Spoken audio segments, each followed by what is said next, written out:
Bonjour le Congo. L'actualité du Congo par des journalistes correspondants à travers le pays. Présentation Jean-Eudes Gongami Kemi.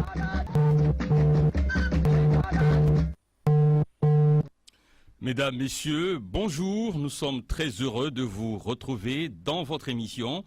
Bonjour le Congo, ce sont les voix du Congo pour le monde entier via notre site internet www.groupecongomedia.com, média avec un S. Notre tour de correspondant d'aujourd'hui nous conduira dans les départements de Pointe-Noire, de la Bouenza et du Poul. Les voix de nos correspondants dans vos oreilles tout à l'heure. Un homme se suicide dans sa maison par pendaison après avoir violé une fille et une femme folle. Les faits se sont déroulés à Manganza, un village du district de Mouyondi dans le département de la Bouenza. Jimmy Bitemo Mwanza, l'un de nos correspondants dans la Bouenza, sera en ligne avec nous dans cette émission. Acte de solidarité des populations du village Mantiedi envers les populations sinistrées de quelques villages du district de Kinkala. Nous sommes dans le département du Poul. Il s'agit du don de boutures de manioc réceptionné mardi dernier par le sous-préfet. Une pluie sur la ville de Caï vendredi dernier, mais pas seulement pour arroser la ville, apaiser les esprits. Elle a aussi endeuillé la ville, 4 morts foudroyés. Les détails avec Mathias Desvillers, notre correspondant en Caï. Pointe-Noire n'en finit pas de se parer d'édifices culturels après l'inauguration il y a peu du monument en mémoire de la fin de la Première Guerre mondiale et des tirailleurs congolais.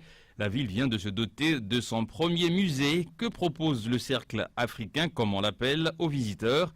La réponse de Yann Ourion, notre correspondant à Pointe-Noire.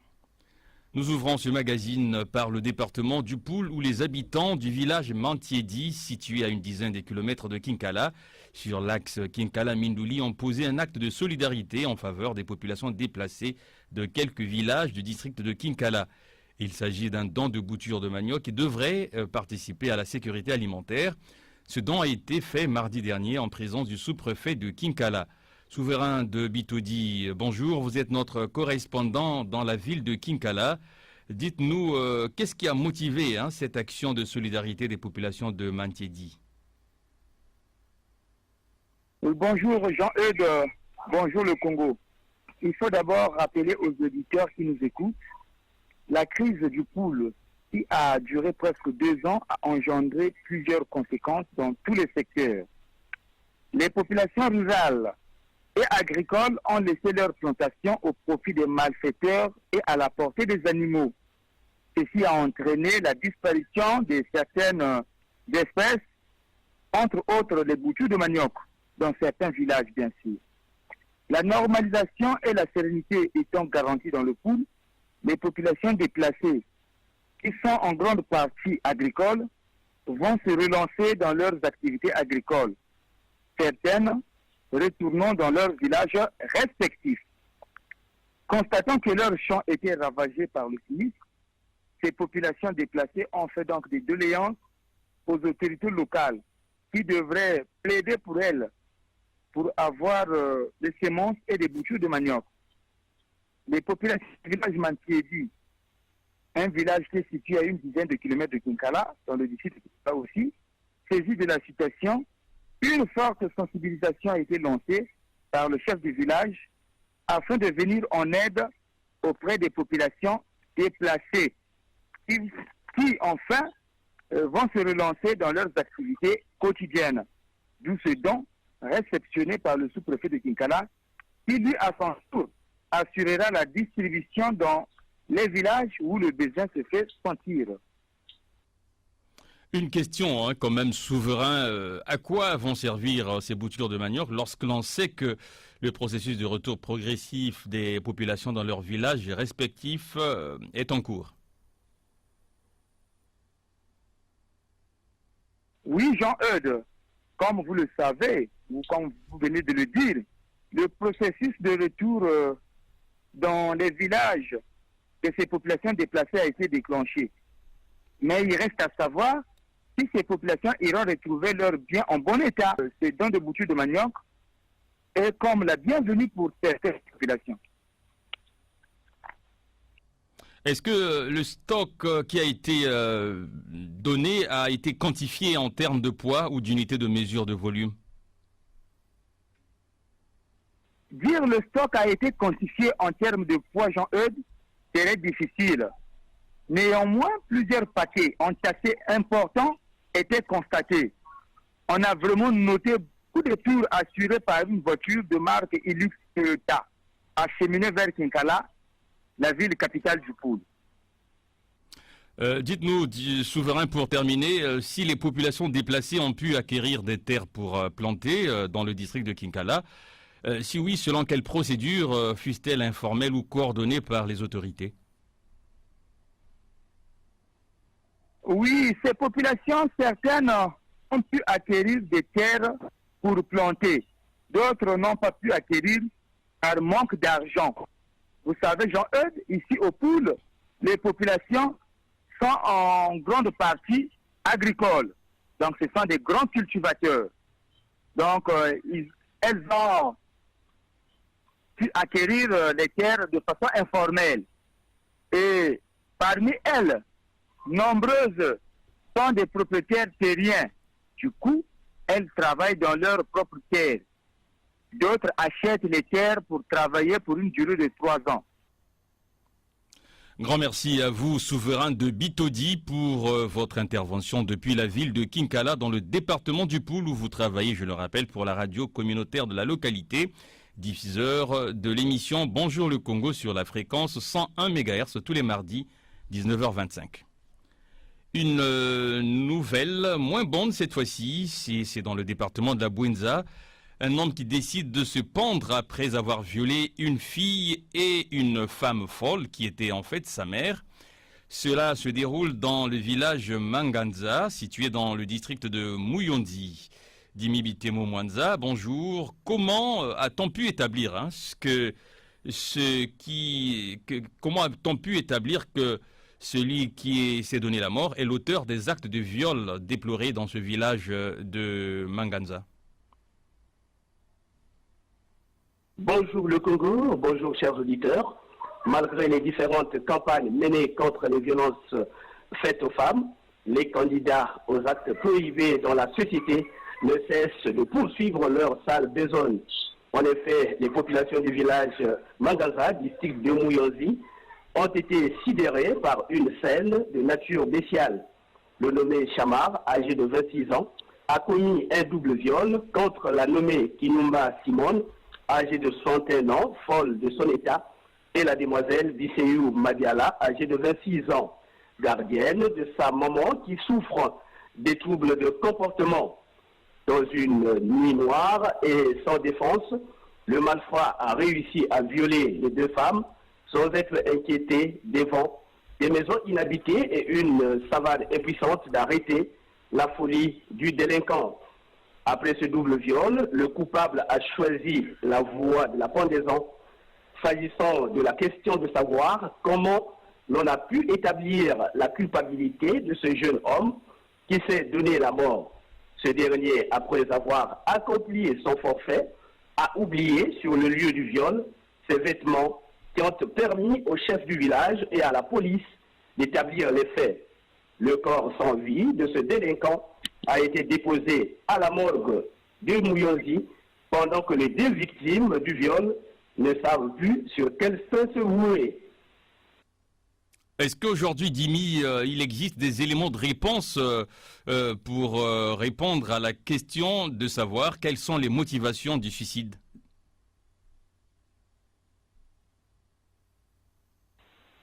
À cette question demeure un réel mystère, car la personne qui pouvait mieux édifier le commun des mortels est bien l'acteur principal qui s'est suicidé. Seulement, d'aucuns estiment que le malfrat pouvait réaliser son sale besogne sous l'effet de la drogue et avec la reprise de la conscience, il a fini par comprendre la gravité des faits. Par contre, d'autres pensent que c'est un acte prémédité, certainement dépassé par les événements de la vie.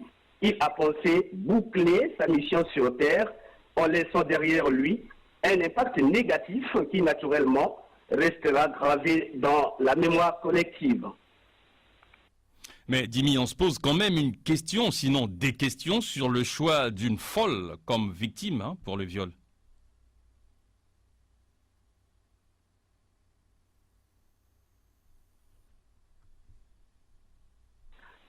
à cette question de savoir pourquoi le malfrat a-t-il violé une folle âgée de 61 ans, il y a évidemment lieu de s'interroger sur ce choix.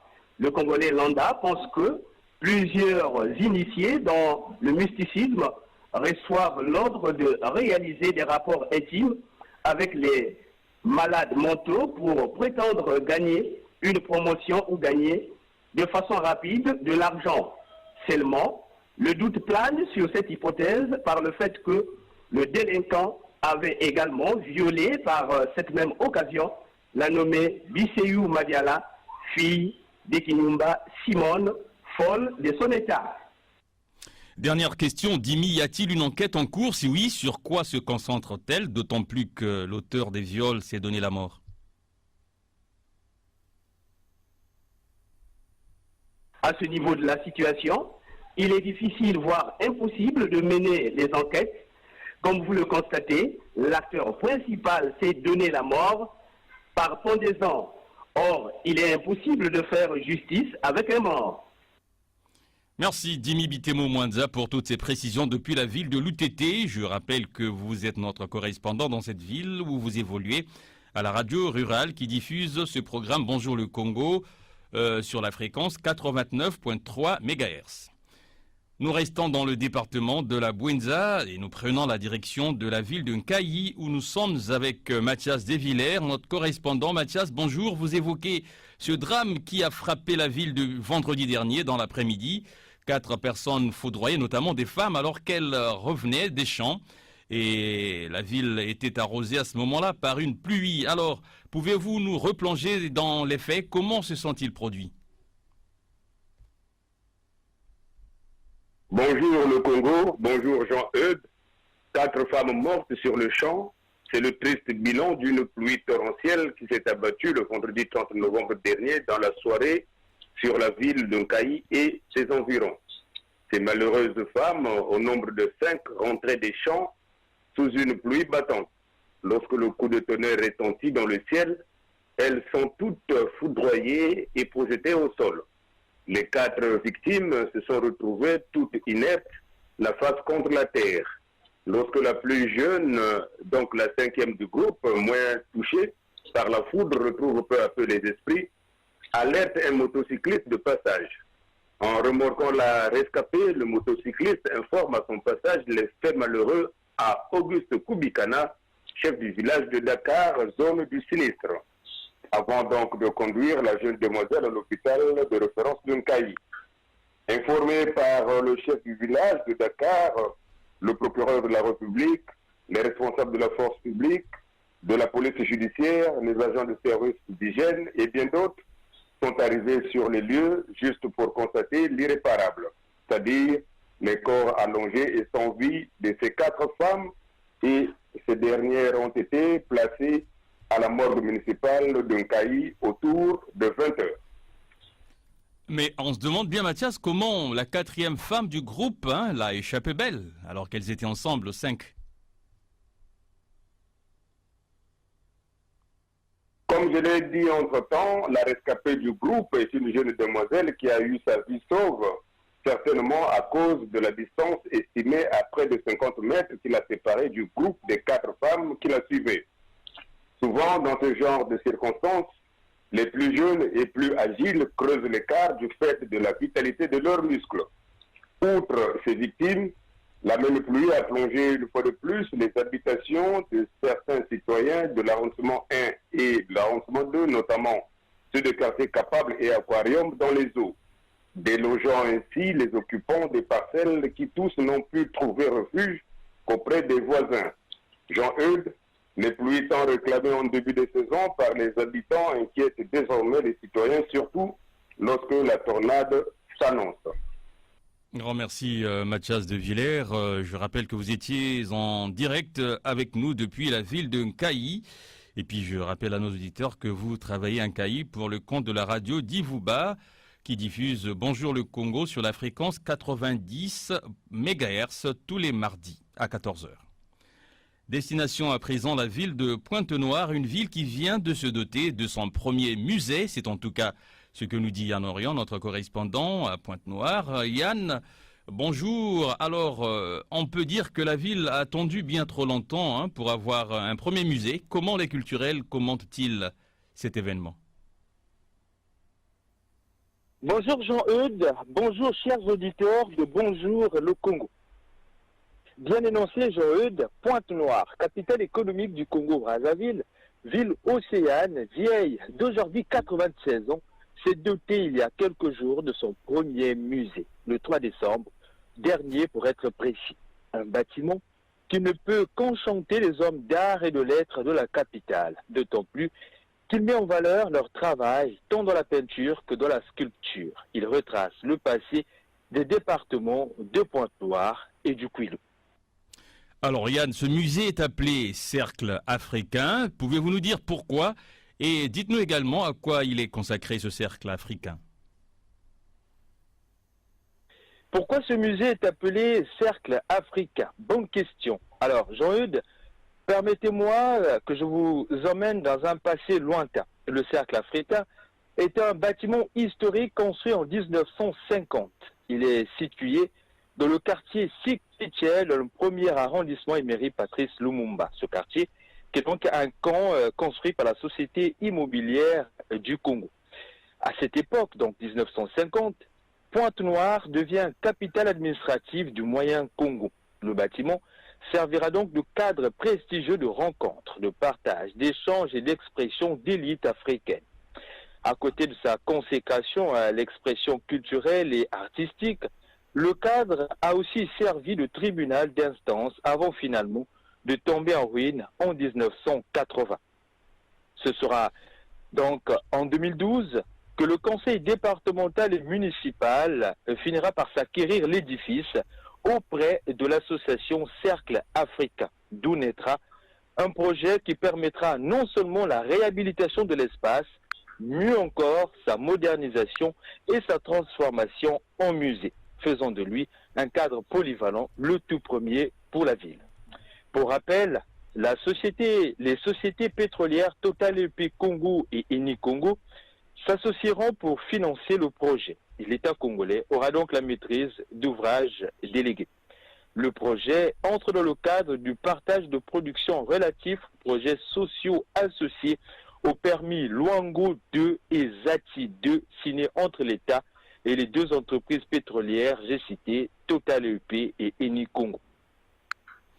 Alors Yann, dites-nous, lorsqu'on entre dans ce cercle africain, ce musée, qu'est-ce qui attire les regards?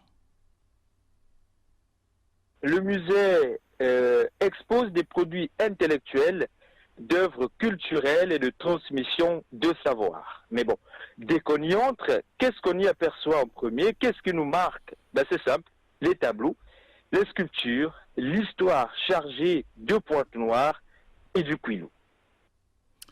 Est-ce qu'il y a déjà un engouement concernant la fréquentation de ce musée?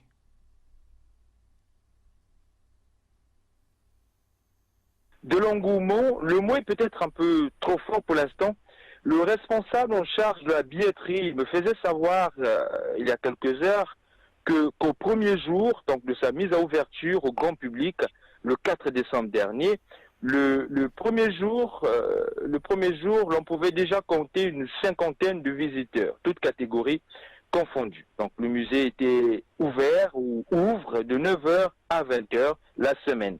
Et il est donc taxé à 500 francs pour les adultes et 0 francs pour les mineurs, donc les enfants âgés de 0 à 14 ans. Et l'on pense qu'au fur et à mesure qu'on en avance, on finira par tomber sur ce mot engouement. En tout cas, on espère bien. C'était dans vos oreilles, en tout cas la voix de Yann Orion, le correspondant de Bonjour le Congo dans la ville de Pointe-Noire. Je rappelle que Yann est journaliste à la radio NTI qui émet sur la ville de Pointe-Noire et qui diffuse ce programme Bonjour le Congo. La fréquence, si vous la voulez, c'est 107.5 MHz. Les nouvelles de Brazzaville pour les départements. À présent, nous revenons sur la commémoration le 1er décembre dernier de la journée mondiale de lutte contre le sida. Et le programme national de lutte contre cette maladie au Congo a saisi cette occasion pour marteler sur la nécessité de se faire dépister. À Brazzaville, la ministre de la Santé et de la Population, Jacqueline Lydia Mikolo, a procédé à la remise au programme national de lutte contre le sida des unités mobiles de dépistage. Il s'agit de 5 unités mobiles de dépistage volontaires et anonymes dont les clés ont été remises par cette dernière à Cécile Mapapa, coordonnatrice du programme national de lutte contre le sida PNLS. Des unités auxquelles s'ajoutent 254 autres centres de dépistage se trouvant dans les différents centres de santé intégrés à travers le pays. Je vous propose d'écouter la ministre de la Santé et de la Population qui s'exprimait lors de cette cérémonie qui s'est déroulée dans le jardin jouxtant la basilique Sainte-Anne dans l'arrondissement 3 Poto-Poto. Des propos recueillis par nos confrères de DRTV. Écoutez la ministre. Le Congo s'est lancé dans la dynamique de l'accès universel en posant des axes forts sur l'ensemble du territoire national pour l'accélération de la prévention et la décentralisation du traitement. C'est dans cette lancée qu'en 2018, le Programme national de lutte contre le sida a élaboré et validé le guide stratégique de délégation de tâches, ce qui veut dire que dorénavant, les tâches initialement exécutées par les médecins seront confiées aux personnels paramédicaux et communautaires en matière de VIH-Sida. Cette délégation de tâches devrait permettre d'améliorer considérablement la couverture des interventions dans le cadre de la prévention et de la prise en charge. Le dépistage, un geste qui devrait permettre de réduire le taux de contamination et de transmission du virus. D'ailleurs, Michel Sidibé, secrétaire exécutif de l'ONU-SIDA, a exhorté les Congolais à se faire dépister pour connaître leur statut sérologique. Il est à noter que sur place, certains volontaires ont accepté de se faire dépister. Aujourd'hui, il est constaté que de nombreuses personnes ont peur de se faire dépister au risque d'être déçues par le résultat s'il s'avère positif. Or, pense le PNLS, lorsque l'on connaît son statut, on est un peu plus prudent.